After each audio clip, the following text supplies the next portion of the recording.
Welcome to the Encore Audio Archives YouTube channel. I'm Taper Dave, and this is my channel. I've uploaded hundreds of talks here that I've recorded at meetings in West LA, and I've also recorded conventions starting in 2013. I've got a bunch of those up. And Walt and Mary Murray, the original owners of Encore Audio Archives, started the company in the 80s, and Walt recorded Joe and Charlie's and a bunch of stuff down in Vista, California. My sobriety date is June 20th of 1994. I hope you find something you like, so please like and subscribe to my channel and comment down below. If you want to hear something that I don't have or that you don't see, I'll see that I get it. Anyways, take care and have a great day if you want to.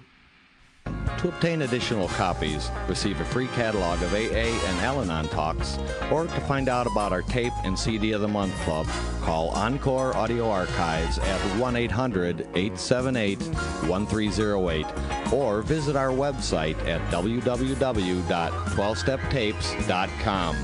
Hi, my name is Corrie Long. I'm a very grateful and enthusiastic member of the Worldwide Fellowship of Alanon Alateen. Hi. I have my watch, I have my marching orders, I get 45 minutes to an hour, think closer to an hour. But I'm going to do my best. I want to thank the committee for asking me to come out and share with you all today. It's always an honor and privilege when I'm asked to do this. It's a wonderful facility, it's a fabulous conference. The gift basket I have in my room is beyond anything I've ever seen in my life. It's huge. Kathy called a couple years ago and said, come out to the powwow, come out to the desert. And I said, okay. I had no idea what I was getting into when I said yes. And as a result of the stuff that I've been doing in the last 6 months, this is the 5th plane ride I've been on in 4 weeks. So I got 3 flights yesterday to get here yesterday afternoon, and I'll be leaving quite early tomorrow morning. But when my mother-in-law said last week, well, why don't you just call him and tell him you're tired? I said, yeah, it's not really the way that it works. And I'm so grateful that I came because Pat said to me, does it feel like Old Home Week? And it really does, because I know a lot of folks in this room. Larsine came up. Happy birthday, Larsine. Larsine came up to support me, and that's a miracle, because when I got here on September 18th, 1998, on my 2-month wedding anniversary, there was nobody in my world except for my husband. I was looking at life through a straw, and he was at the end of it. I had waited almost 36 years to meet and marry the perfect man. He was a raging alcoholic when I did it, and I didn't think there was anything wrong with me that his not drinking as much would not fix. And that's really what I want him to do, was not drink as much. And as I've been thinking about, and I get nervous, and hopefully you'll hear God show up here in a second, and I'll start really going fast. Because I want to do a good job for Alanon. When we got here, the guys in my husband's first home group pulled him aside within 30 days and said, don't let her go to Alanon, it'll turn her into a witch. And that was not the word they used. And with less than 30 days sober, he said to them, that's not been my experience yet. And I think he would probably say, and it's not his experience now. But that's what I came into, was a divided program. So when you read the letter from Bill Wilson this afternoon, it touched me, because I came into a divided program, us against them. I didn't grow up in an alcoholic home, so I had no experience with it. I had no idea what I was getting into. I had a little resentment when people did grow up in an alcoholic home. You know, you at least knew what you were doing. I had no idea. And if people had asked me, did you know you were marrying an alcoholic? I would have said, no, absolutely not. What idiot marries an alcoholic? Hello, that would be me. But I couldn't see what I couldn't see. And if I didn't want to see it, I just didn't see it. I mean, I'm going to make it be whatever I needed to be so I can go forward. And when we got here, like I said, we got here on our 2-month wedding anniversary. I had never married. He had married previously. I didn't grow up in an alcoholic home. Nobody knew what was going on in my house. People very quickly after he got here, you know, would make very subtle comments of, are you going to stay? Well, of course, I've just married him. Why would I leave him? But it didn't seem like a really bright idea for me to stay. I mean, get out now, get out early. He's alcoholic, get out. And to the normal person, that makes sense. I'm so grateful that I didn't go. I'm so grateful that I stayed, because I came for him, but I stayed for me, is what ended up happening. And very quickly into the program, Well, let me tell you just a little bit of background here. Clancy said this morning about identification. I didn't grow up in an alcoholic home. I didn't have to grow up in an alcoholic home. I've heard said at different meetings around the country, you know, my qualifier. I am my own qualifier. It is me. It is my thinking that gets me in trouble every single time. And I had this idea, and I don't know where it came from, except I make up stories in my head. I heard Larcene first was the one who described it, information from nowhere, lands here, becomes fact for me, and then I act upon it as if it is the truth. And I believe it's the truth, and I'm going to act on it like that. And if I don't have a story, I've got to make a story up, because it is much better for me to be prepared for whatever's going to happen.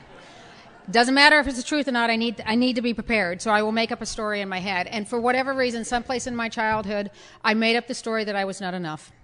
That for whatever reason, I have an older brother, I have an older sister, and then there's me. And when I was born, my father told me a story years later about they thought I was going to be a boy, and they were going to name me after him and after my mother. And what I heard my father say was, "We wanted a boy, but we got you instead." And I carried that with me. Now, I know today that that's not true. That's not at all what my father said. What my father said was, we thought we were going to get a boy, so we'd pick the name Cornelia. So when I said that, your mother said no, and we named you Corrie after me and Patricia after your mother. So I'm named after my parents.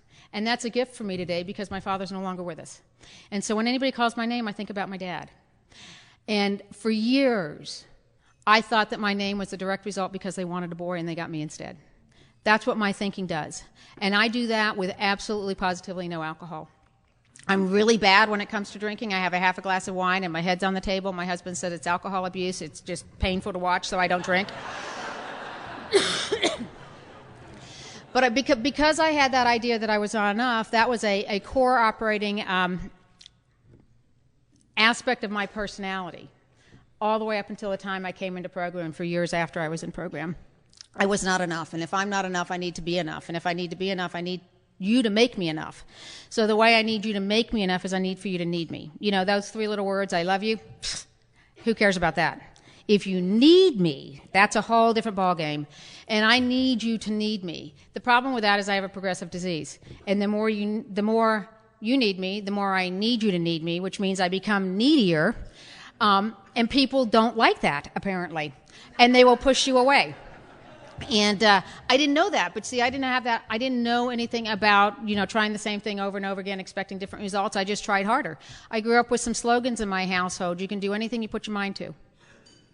That works great when it's going to college, getting a job, whatever it is. Does not work well in an alcoholic home, was my experience. I grew up with the idea of you don't need to ask for help. You can do it yourself. Don't ask for help. And so I never asked for help. Because if you ask for help, people might think that you actually need it. So can't have that. And so I have all this stuff that's going on in my head. People have asked me this weekend, where am I from? Because I'm clearly not from Alabama. My mother is English. My father was Dutch. I was born in Canada. I spent most of my life growing up overseas. I would have told you when I got here that was why I felt different. The truth of the matter is I feel different because I was born with an internal spiritual malady. That's why I feel different. That's why the program of Alcoholics Anonymous and the Big Book of AA work for me just as well as they work for alcoholics, because I can relate to that idea of I feel different. I relate to the idea that something outside of me will make me feel better about me. And the truth of the matter is the only thing that will make me feel better about me is my relationship with a higher power, my relationship with program, and how I feel about myself. And that's a gift of the program. I didn't know any of that when I got here, and if you told me that's what I was going to get, I probably would have run screaming from the room. Wasn't interested in any of that. I'd like to tell you my husband was the first alcoholic that I met because I think that makes me look smarter.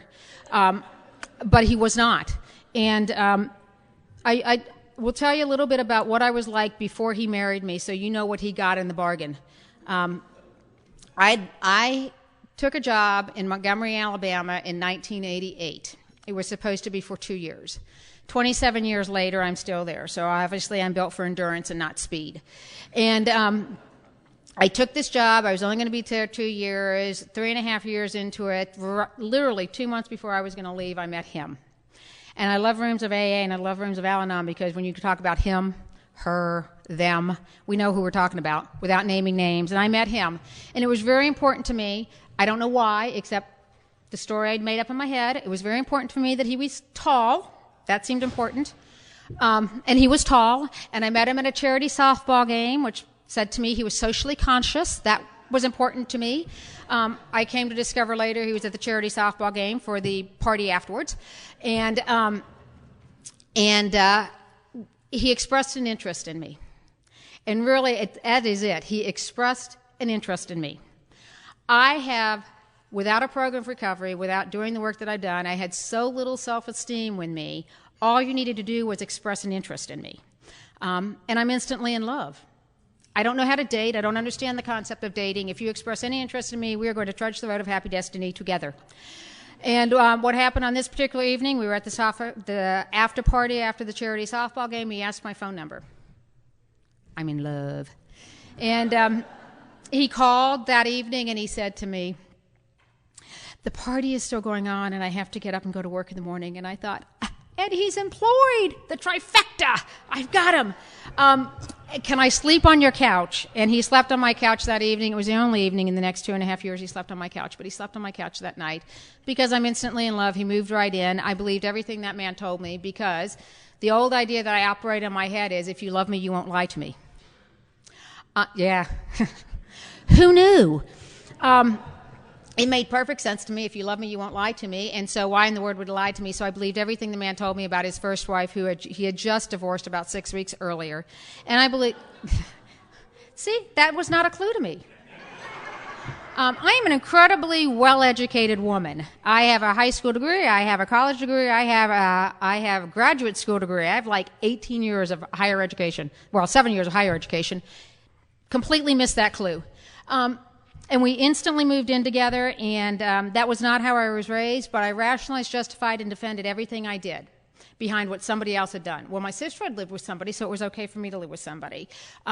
He wasn't treating me well, but that was just because, it was a rough time after the divorce. I was not willing to look at what I was not willing to look at. It was much more important for me to be with him than for me to be by myself, because I had, like I said, so little self-esteem by the time I got here that I could not stand to be by myself, so I had to be with anybody. And the moment you express an interest in me, you're it. And just FYI, not a really healthy way to have a relationship, was my experience. Very quickly, he had a 3-year-old son who I adored. Very quickly, the drinking is bothering me. It's not bothering him, but it's bothering me. And despite my incredible education, it never once occurred to me to talk to him about his drinking when he was not actually drinking. It seemed like a really good time to wait until he'd gotten 6 or 8 beers in him. That would be a good time to talk to him. I don't know why that made sense to me at the time. Maybe he'd be mellow or something. I don't know. But that seemed to be the time to talk to him about it. And I was completely and totally baffled by his reaction when I talked about the drinking. Because, this other idea that I work with is if you love me, you will do whatever it is I'd like you to do because you love me, right? Isn't that what you do when you love people? What I've come to discover in the program of Alanon is love has absolutely nothing to do with alcoholism. Love is not the issue in my marriage today. Love has absolutely nothing to do with the disease of alcohol. It doesn't care about it. It seeks to destroy relationships. It seeks to destroy intimacy. It is a disease that is designed to isolate me from those that I love and my fellows. So I would have these conversations with him about his drinking, and beer cans started flying in that household, which, again, was just, I didn't grow up with that. So where is that acceptable behavior to throw a beer can at me?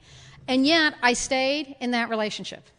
I stayed in that relationship, and I stayed in that relationship because, you see, I will not voluntarily leave a relationship.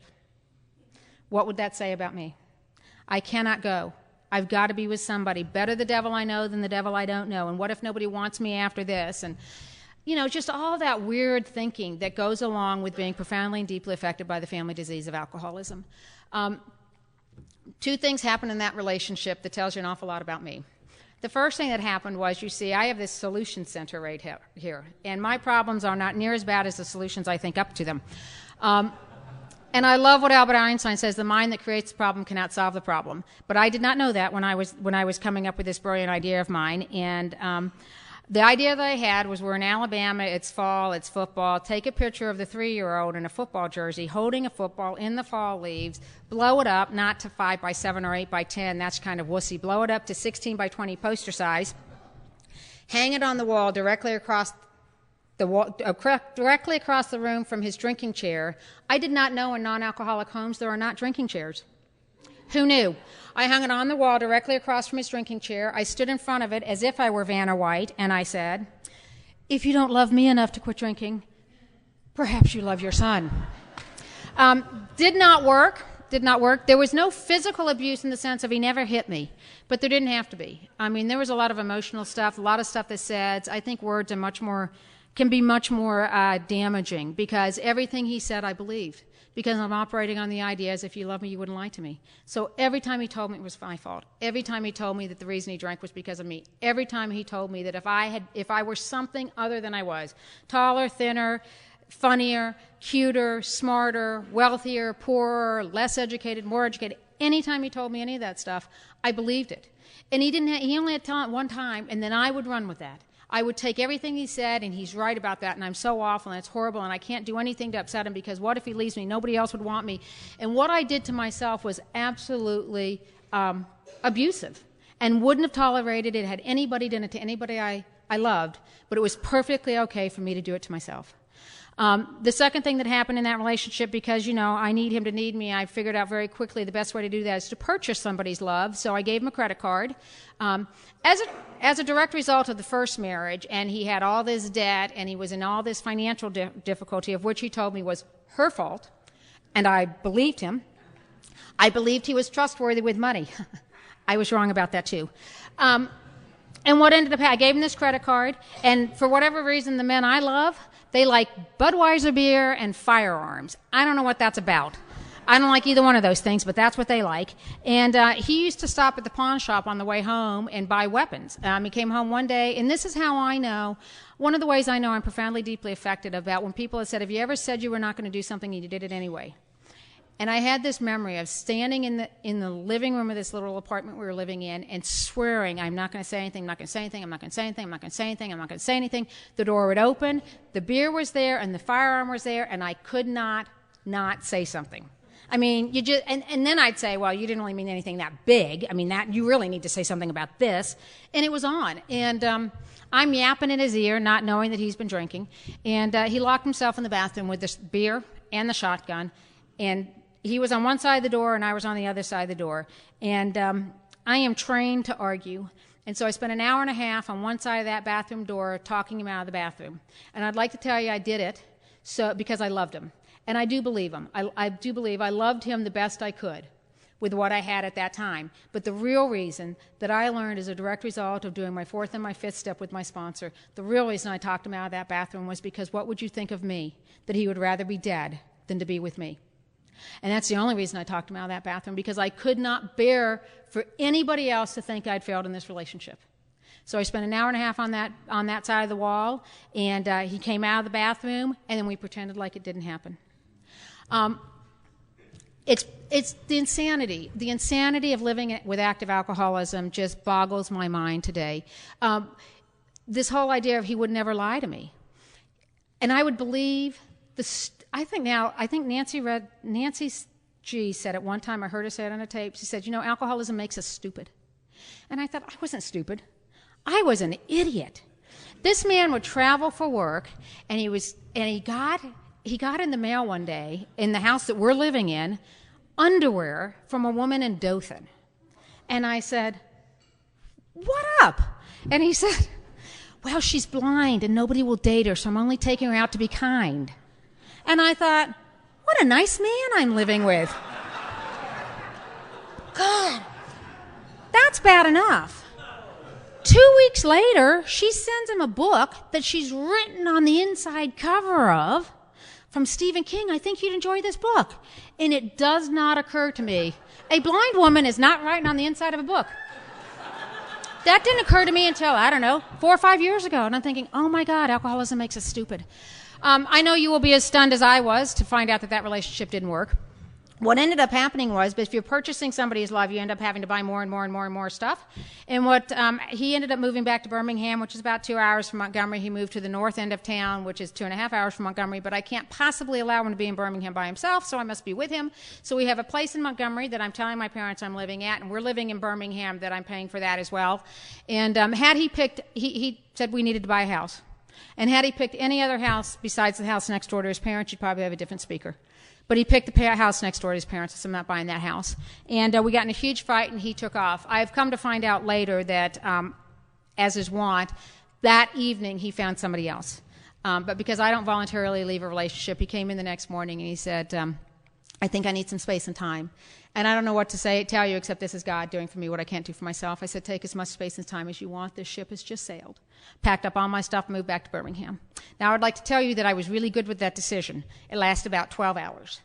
Then it turns out that my defects of character will come out, which is vindictiveness, revenge, stalking skills. And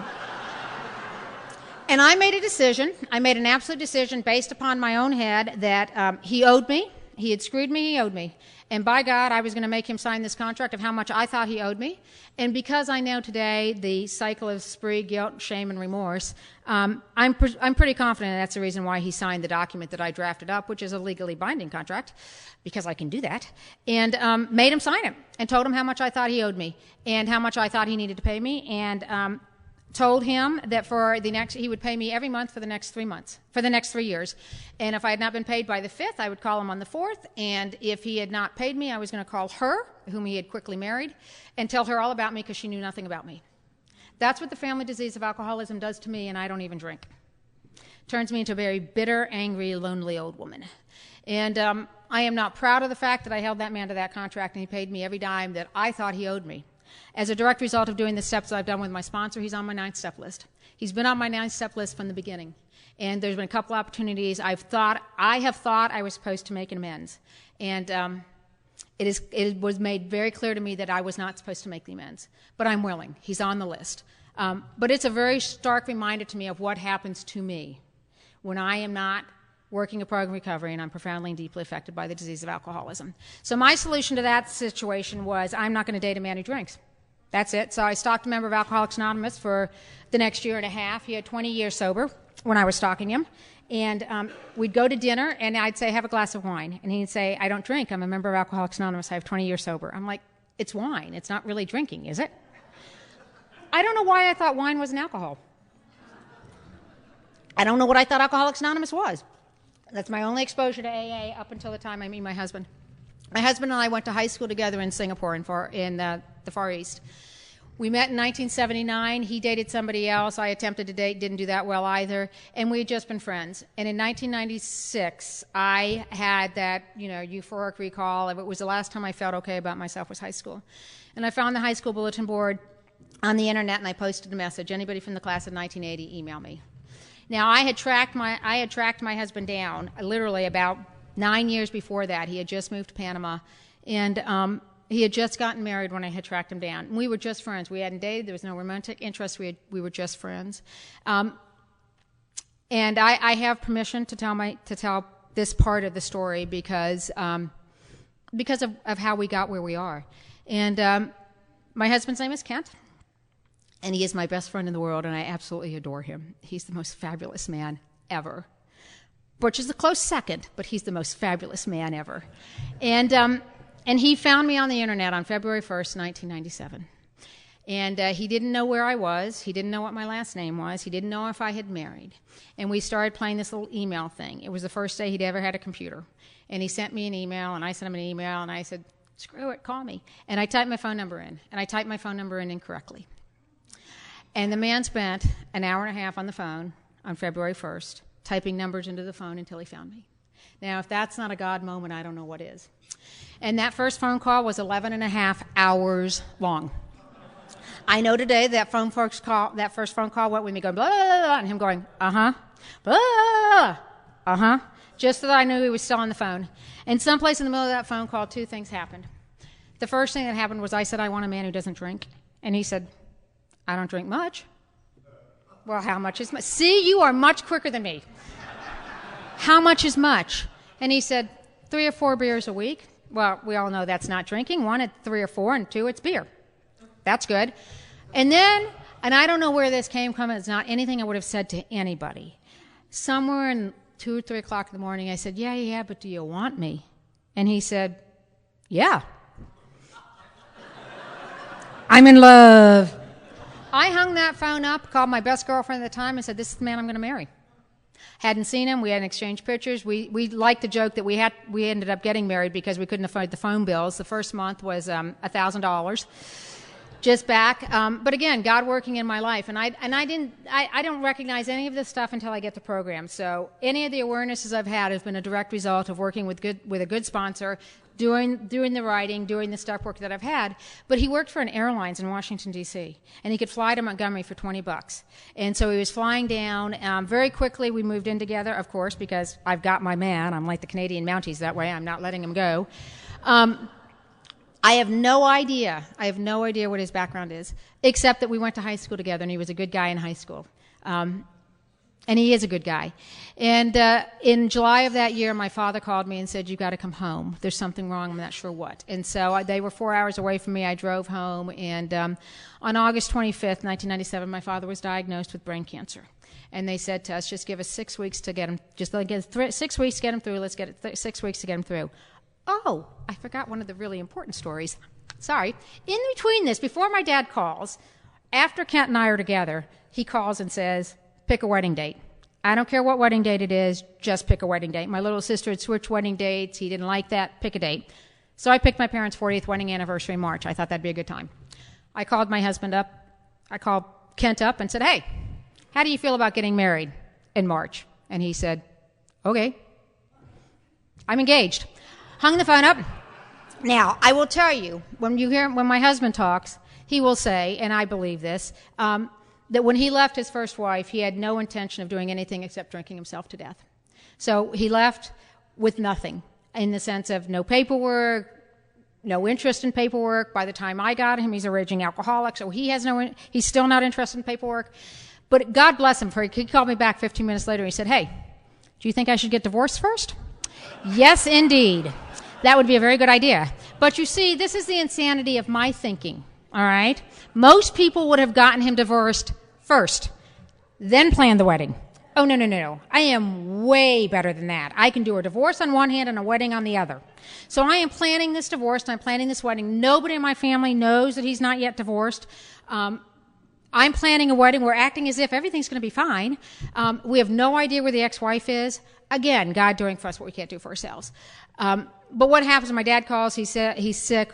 We go home. I go home. He's diagnosed with brain cancer. Kent is moving down the first weekend in September to be with me. We stop at the farm, and my husband is able to ask my father for permission to marry me, which is a gift. Now, in my family, my father's Dutch. You must walk the property line with the young man, and my dad couldn't walk. So he made my mother and I walk the property line while he talked to Kent. And I can't change any of the events of my past, but what I can change is how I look at it. And I'm so grateful that my husband got an opportunity to meet my father, and that my father got an opportunity to meet my husband.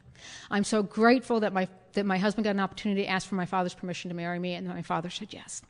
Because on September 25th, 1997, my father died of brain cancer. And the week before my father died, I could just remember saying, "Please, God, let him live. Please, God, let him live. I will do anything, God, just please let him live." Because you see, I came into this fellowship with an idea of a God who I needed to get good before he would accept me. That it was about, he had a good girl list and a bad girl list, and I was clearly on the bad girl list. Turns out I was on the goofy girl list, but I thought I was on the bad girl list.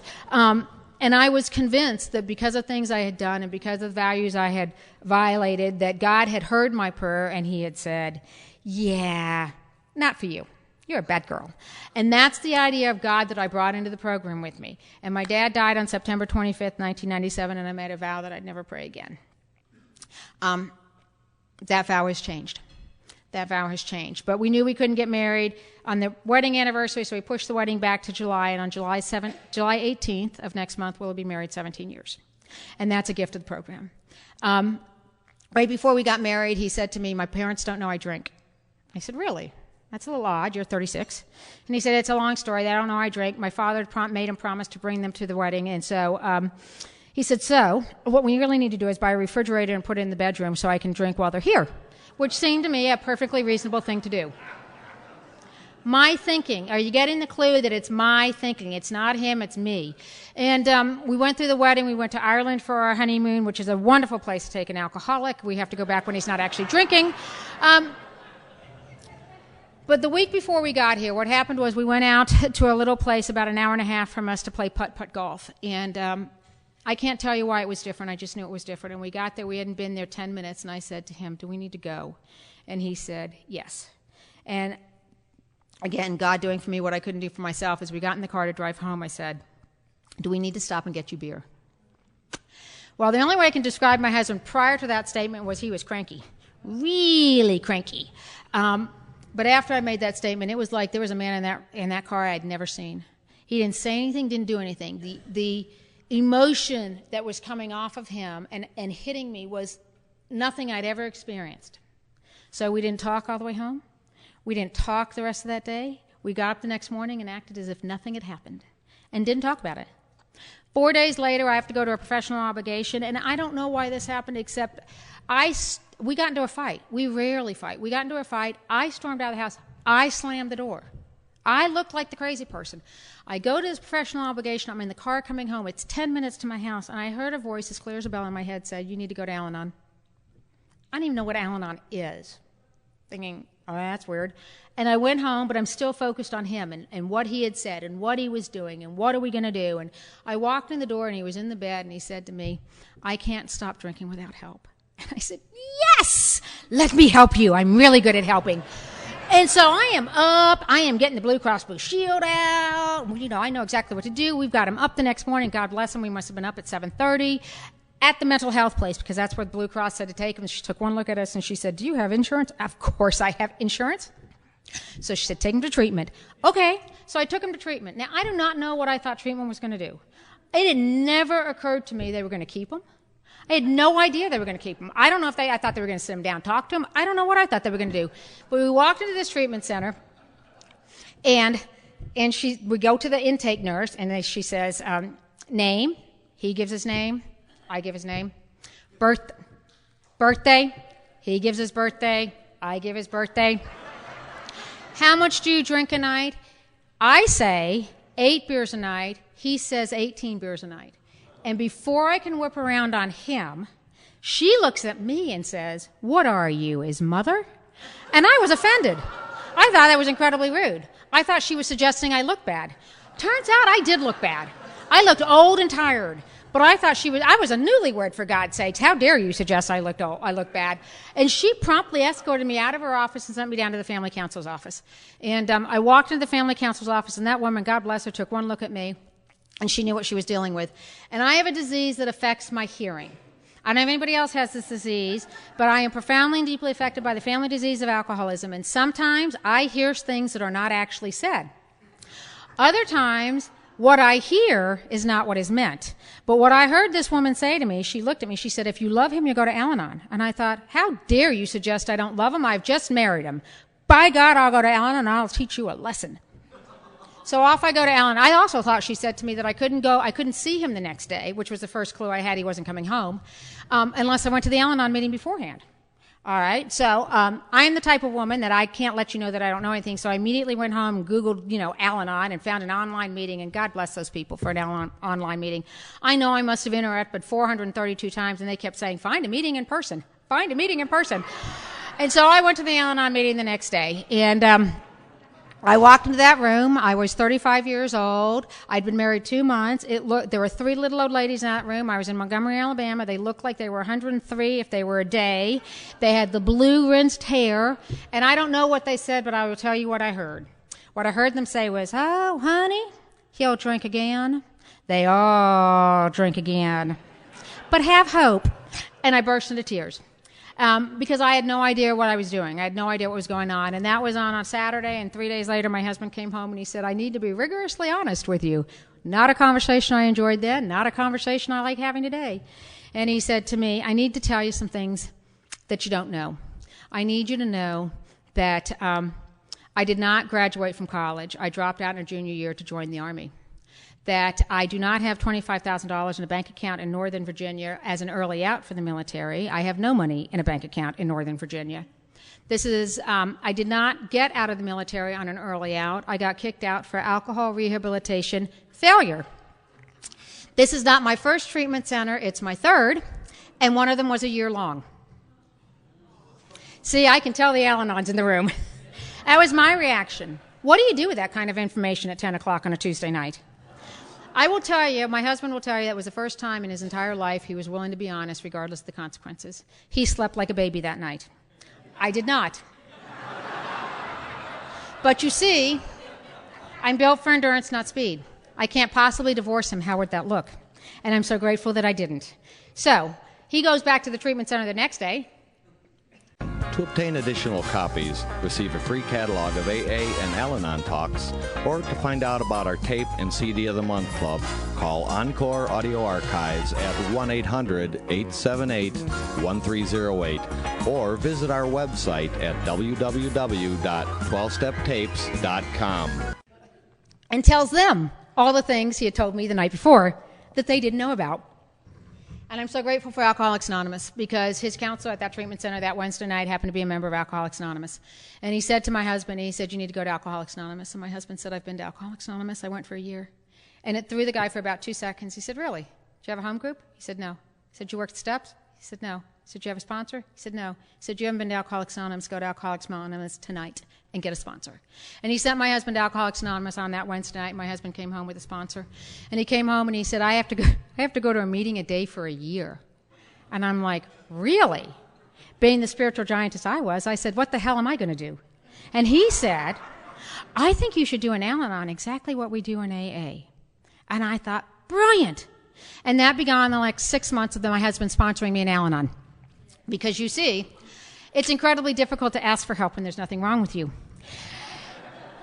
And so I was going to Alanon meetings, not for him. I was going to Alanon meetings for him, to be supportive of him. I was not going for me. Very quickly into the program, I came in with this huge fear of financial insecurity. I don't know why I had it, I just had it. Came in with this huge fear of financial insecurity. He got this guy to sponsor him that I didn't like.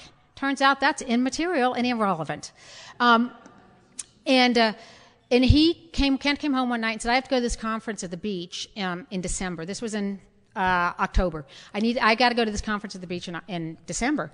And I said, we can't afford to go to this conference. I mean, we're in debt. We can't possibly afford to go to this conference. And I need you to call this guy and tell him that. And so God bless him. He did exactly what I told him to do. He called the guy, and I stood next to him to make sure he said the right stuff. And he said, Corrie says we can't afford to go to the conference. And this guy on the other end of the phone said, you're already in debt. Another $250 is not going to kill you. You said you were willing to go to any lengths. I'll see you at the conference. Click. And he hung up.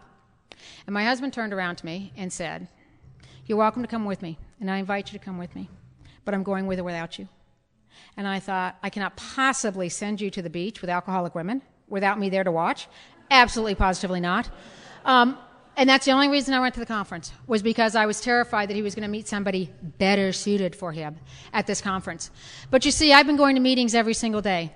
I wasn't going and listen. I didn't think I was going and listening because, there's nothing wrong with me. 12 steps, 12 days, it's not that difficult. I mean, really, people, you talk about these steps as if they're like some weirdness. And there's nothing wrong with me, so I don't really need to do the steps anyway, so I'm not paying any attention. But what I know today is seeds are being planted. And I don't know when the seeds are being planted, but seeds are being planted. And we're on the way down to the beach, and my husband says to me in the car, he says, I gave notice today, honey. And I said, oh, that's great, honey. Notice of what? He said, I quit my job. And it was like, now I will tell you, the first year my husband was sober, he worked for Michael's Arts and Crafts, and we have the Social Security form that showed that he made $4,596 that year. But I was convinced they were going to reinstate debtor's prison just for us. And the idea of him quitting his job horrified me, but what came out of my mouth instead was, well, I'm sure you made the right decision for you, but in the future when you make a decision that large, I'd really appreciate it if you talk to me about it. And he said, okay. I almost ran the car in the ditch because I had no idea who that woman was, because what was going through my head was, you can't possibly quit your job. We need that money. We need that pittance. You cannot possibly quit your job. And then I didn't say anything else for the rest of the weekend. Didn't say anything else about it. Got down to this conference. The only two speakers I remember hearing was I heard Mary Pearl that afternoon, and I heard Clancy that evening. And the only way I can describe it for you was I was absolutely horrified. I was completely appalled that people would get up in a room full of complete strangers and tell these god-awful, horrific stories. They would record it, and people would laugh about it. In my profession, we call that a confession. Don't really want to put it on tape. And And I leaned over to my husband and I said, I will never do that. And yet here I stand in Palm Springs. But I will tell you what happened at that conference was two things. The first thing that happened was I got a little bit of hope, because if Mary Pearl and Clancy could look as good as they looked standing up there after what they had talked about, we were not nearly as bad as they were. So maybe, this wouldn't be this bad of a deal. And the second thing was I walked out looking shell-shocked, and a taper gave me a set of tapes of another woman and said, honey, maybe you want to listen to her. And what they did was they exposed me to other recovery, and that's how I first started listening to Larcene. That's how I first started listening to speakers all over the country that are not speakers in my area. And it is absolutely phenomenal to me, the stories of the recovery that we can hear. And I know there are some folks here who are new, and I was told early on things like, listen for the similarities and not the differences, because if you're looking for a reason to leave, you'll find it. If you're looking for a reason to stay, you can find that too. They taught me that I didn't have to show up to every fight to which I was invited to. What? I don't have to defend myself? What are you talking about? They taught me I could say things like, I'm sorry you feel that way, or you could be right. And the first time I tried that was about 4 or 5 months in the program, and my husband was stark raving sober. And he was stomping around the house, and he said something, and I turned around to him, honey, and I said, I'm sorry you feel that way. And he said, that's Alanon crap, for I'm an idiot. And without missing a beat, I said, you could be right. And it did, and it broke it up. We were able to laugh about it, because you see, there was no laughter in our house when we got here. And I believe today that laughter is a sound of healing happening. And I know that sometimes the laughter scares people to death, and I know that sometimes the laughter draws you in. If I was not laughing, I wouldn't keep doing this after 16 and a half years. Because it's been tough over the years. There have been things that happened. Things did not go, woohoo, spiffy, moment he got sober. Because I'm not doing any of the work and program and I'm helping him, my husband, being alcoholic, decided he wanted to get into shape, and he started running, and he was going to run 3 times a week, 2 miles a day, and within a week we're training for a marathon. And I need to help him train for this marathon, so I'm on this little bicycle, and I'm riding next to him, and he's a chatter when he's running, and he's asking me questions like, what step are you on, what step are you on, what step are you on? And I'm not in any step, because I don't need to be on any steps. And what ended up happening was, at that conference, I had said to Kent, I'd leaned over to him and I said, do you think I need to get an Alanon sponsor or something? And the woman sitting behind me, it sounded like she screamed at me to get a sponsor. Turns out it was Mary Pearl. And she probably did scream at me to get a sponsor, but I was appalled that she had heard me. And then somebody came up to me and said, start praying about that. Well, I'm not really praying, but people are suggesting, all right, fine. What harm could it do to actually say this stupid prayer? God, put the person in my life. Do you want to sponsor me? And that was in December, and in April, Luana showed up at our meeting from Oklahoma. Her husband had been transferred to Maxwell Air Force Base. And I remember that meeting as if it were yesterday. We go around a room, and we go around a circle in our meetings. They're very small meetings, and we were talking about the 12th step, and it got to me, and I said, well, I haven't practiced any of the steps, but I'm carrying the message. And we got around to her. And she said, honey, this is what I heard her say. Honey, you are not carrying the message. You are spreading the disease. Shut up. Now, I know today that she did not say shut up, but I heard her say shut up. And I went home heartbroken. I went home boo-hooing, sobbing, crying. I couldn't believe she hurt my feelings. She hurt my feelings. We're talking about feelings, and she hurt my feelings. And Kent took one look at me and said, oh, my God, what are you going to do? Because he thought I was going to quit. And I don't know where this came from except God. I said, I'm going to ask her to be my sponsor. No, take it back, take it back, take it back. Because that's all he's talking about now that we're running. Blah, blah, blah, blah, blah. Have you asked? What step are you on? What step are you on? What step are you on? And because Mary Pearl had planted the seed about trying to kill her husband, we're out on the road running one Sunday morning. I thought, I'm just going to run him over with the truck. I can make it look like a traffic accident. I'll look like the grieving widow. It'll be perfect. And I whip around on the bike mid-sentence and race up to the house, and I call Luana. I said, will you be my sponsor? And she said, well, why me, honey? And I said, because I want what you have. She said, why me, honey? And I said, because I'm going to run him over with the truck, actually. And she said, no, why me as your sponsor? And I said, I want what you have. And I didn't know what that meant at the time. What I know today is she had peace and serenity regardless of the chaos that was going on in her life. She had a sense of grace and dignity that I wanted, and I hadn't acted with grace and dignity in a long time. Not towards anybody who mattered, but to service people. I was a horrible person to service people. Scream at them at the checkout stand, scream at airline people. I was horrible. And I wanted to be a woman of grace and dignity. And she said a very important thing to me. She said, are you willing to do what I've done for as long as I've done it to get what I've gotten? And I said, yes. I had no idea what I was agreeing to. Absolutely not. And we started doing the work. We started doing the step work. I started doing the writing. I started doing service work. I had a committed meeting that I was going to 3 times a week, and I started focusing on me. Now, this time, and Kent's doing what he needs to be doing, and we're, on that pink cloud of recovery. Isn't it great? All is well. We've got hooked on conferences. We're going and doing this stuff. It's great. Kent decided he wanted to go back to school. Good job, honey. It's important to me that you've got a college education, so he's going back to school. Kent's very, very busy, and that's a great thing. And I'm doing the stuff that I'm doing, and I'm getting prepared. My sponsor says we don't get prayed up, we stay prayed up. And I'm getting prepared, and I don't know that I'm getting prepared, but I'm getting prepared. And what ends up happening is Kent comes to me after a couple years, and says, I think I need to learn to be financially responsible. No, not that. Okay, honey. So we got him a little credit card, and that credit card got maxed out very quickly, and so we thought that wasn't a really good idea. So he's doing the work that he's doing. A couple years later, he decides he needs to be financially responsible again, so we try it again, and it has the same results, except this time the credit card doesn't have a $500 limit, it's got a $2,000 limit.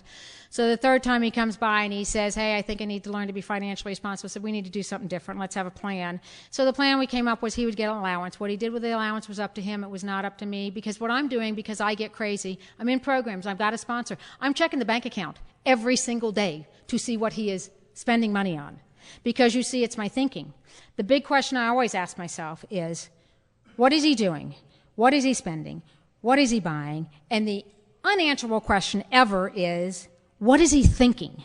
You see, because if I could just understand your thinking, I don't know how many of you said this, if I could just understand it, I would feel better about it. No, that's a big lie. If I could just understand it, I would have figured out a way to change it.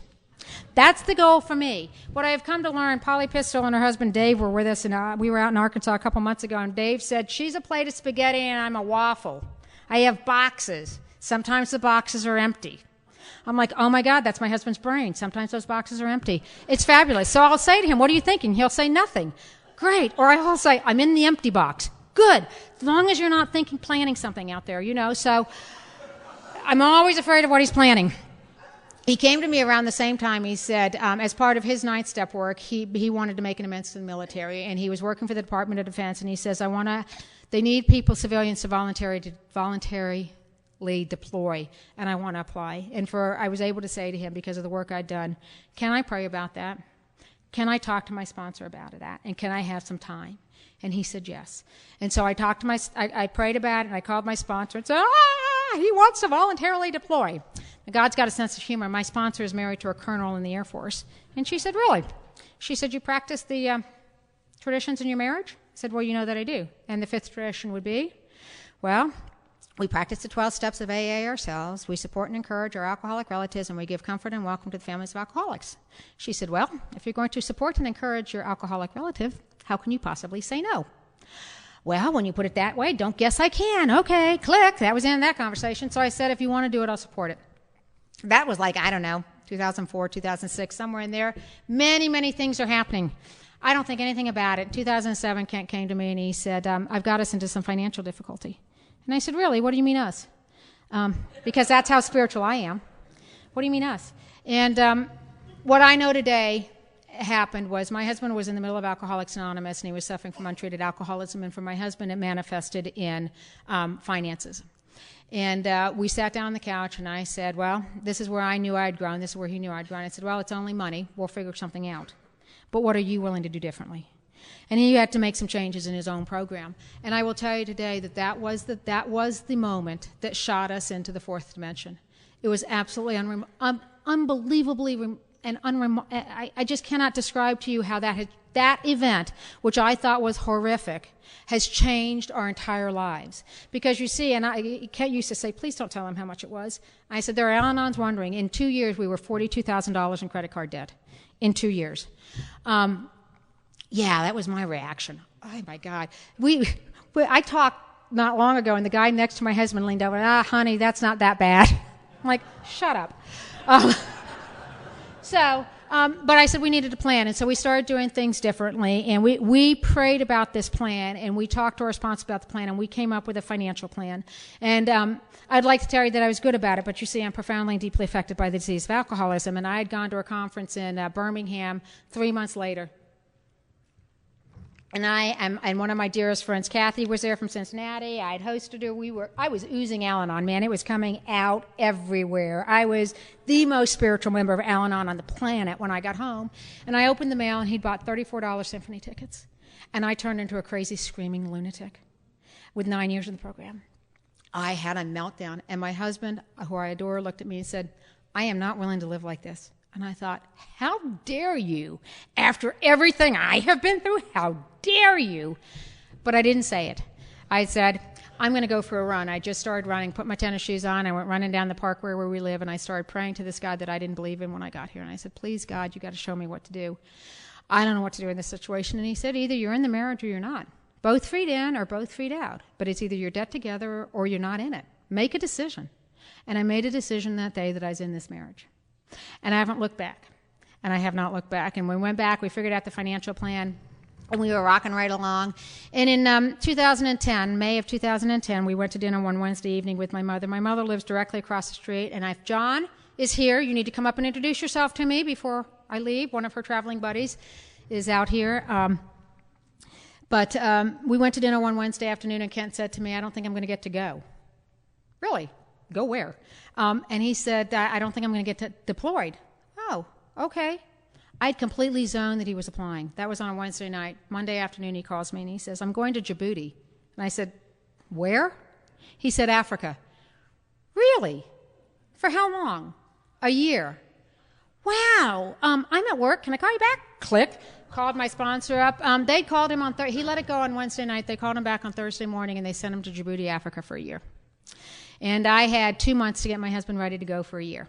And it was right before the International in San Antonio. We went into the International. I have a sponsor who's been through this. She said he's going to be gone before he leaves. Do not take it personally. I got some very specific direction about how I needed to be. I did not get to dump my feelings of sadness and loneliness on him. And I thought the entire year was going to be about me being a supportive and kind and loving wife. Because I've been asking God every day, let me be the woman that you want me to be. Let me be that woman you've created me to be. Let me be the woman you've challenged me to be. And let me act like her. Not act like me, because I know how to act. I'd act like the girl throwing the temper tantrum. And let me be the most kind and loving wife I can be. And so I watched this, and on August 20th, my husband called and said, I have to be on a plane in 10 days. 10 days, get ready to put my husband on a plane for a year. And I did it. And he said to me, don't cry at the airport. And I'm happy to report I did not cry in front of him at the airport. But I put him on the plane, put him on a plane, boo-hooed. And my sponsor had said, you all need to do something together that he can do there and you can do here. And I made the mistake of saying that to Kent, and he said, scuba diving. I'm like, okay, I'm afraid of being underwater. It's like, yes, scuba diving. So I called my sponsor. I said, he wants to scuba dive. I'm afraid of being underwater. She said, take God with you. And so I'm thinking, he's not going to be able to get scuba diving. He's not going to be able to get in. I put him on a plane on a Tuesday, and Thursday evening I have to be in Nashville, Tennessee. And I'd said, not out loud because I didn't want anybody to hear me, I said, God, I'm willing to work with anybody and go anywhere you pay me for the next year. And I was in Nashville. He called me. He said, I'm in a tent with 60 guys. It's 110 here. And I said, well, honey, it sucks to be you. I'm in a junior suite with chocolate-covered strawberries. Have a ball.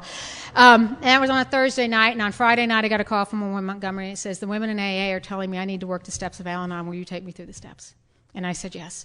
And I started working with people. People started coming out of the woodwork, and I started taking people through the steps, and I started getting on planes. And Kent called me on Monday and said, hey, guess what?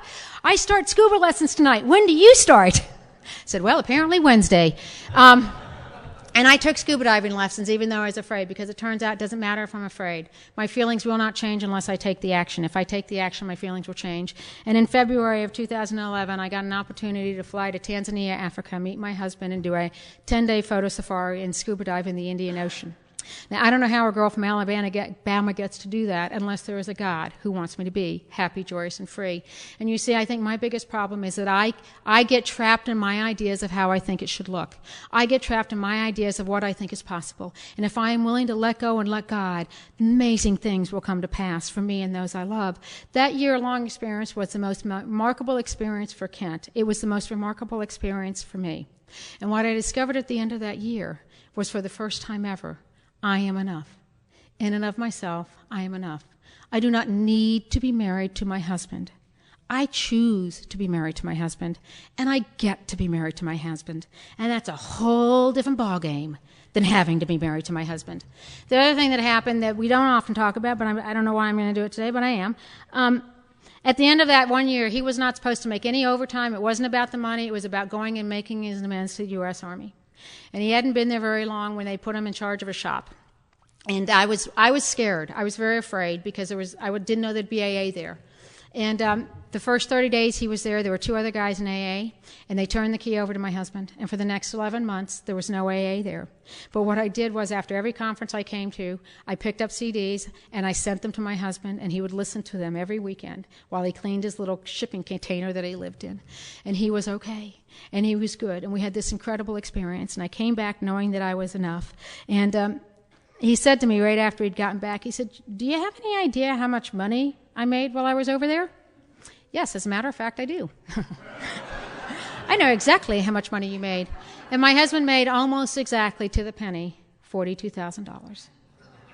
Now, I don't know how that happens, except God's got a wonderful sense of humor. And the last thing I'm going to talk about, I got a couple of minutes. In 2006, I got an opportunity to apply for my dream job. It was absolutely the job I've wanted my whole life. And I was afraid to do it. I was scared to death to do it. And I have a sponsor and I have a husband. I have people in the program who support me. And they said, just do the footwork. Your job is to walk in the direction of your dreams. Where you end up is up to God. Do the footwork. And so I did, and I applied. And the selection came down. They were picking 2, and I was number 3. And I was okay with it because I had done the work. And people came to me and said, "You should be very angry." I said, "No, I'm exactly where I'm supposed to be." "Well, that's a healthy attitude to have." Thank you. It really is a healthy attitude to have. I was exactly where I was supposed to be. Shortly thereafter, when I didn't get the position that I had applied for, my boss's wife was diagnosed with terminal breast cancer. And I knew that I was supposed to be where I was so he could be where he could be. And what I've learned since I've been here is that it's not about what I need, it's not about what I want, it's about what I'm willing to do. And if I ask, as I do every morning, to let me be of maximum service to you and to my fellows, God will give me that opportunity. And as a result of that, it doesn't look anything like I thought it would look. I mean, I'm in Palm Springs, California, for God's sakes, on a Saturday afternoon. It is absolutely incredible. We're going to be with 50,000 of our closest friends in Atlanta in 3 weeks. I had to be in Dallas a couple of weeks ago with my boss, and at dinner that evening he said, "That position you want, it's coming open again. Are you going to apply?" And the answer is yes, and my application is due by the end of next week. So my job is to walk in the direction of my dreams. Where I end up is up to God, but I know today that I have a relationship with a God of my understanding who wants me to be happy, joyous, and free. And he wants that for everybody who's here. If you're new, if you've been here a while, stay with us. Stay with us long enough to find out what it is your God wants for you. And if you do that, you will be amazed before you're halfway through.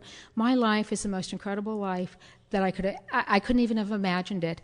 And it's a direct result of Alcoholics Anonymous, Alanon, the work that I've done, and a God of my understanding. So thank you very much for my life.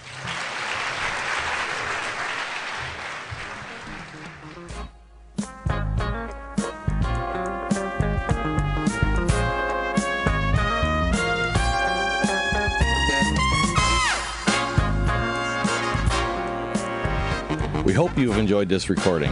To obtain additional copies, receive a free catalog of AA and Alanon talks, or to find out about our tape and CD of the Month Club, call Encore Audio Archives at 1-800-878-1308, or visit our website at www.12steptapes.com.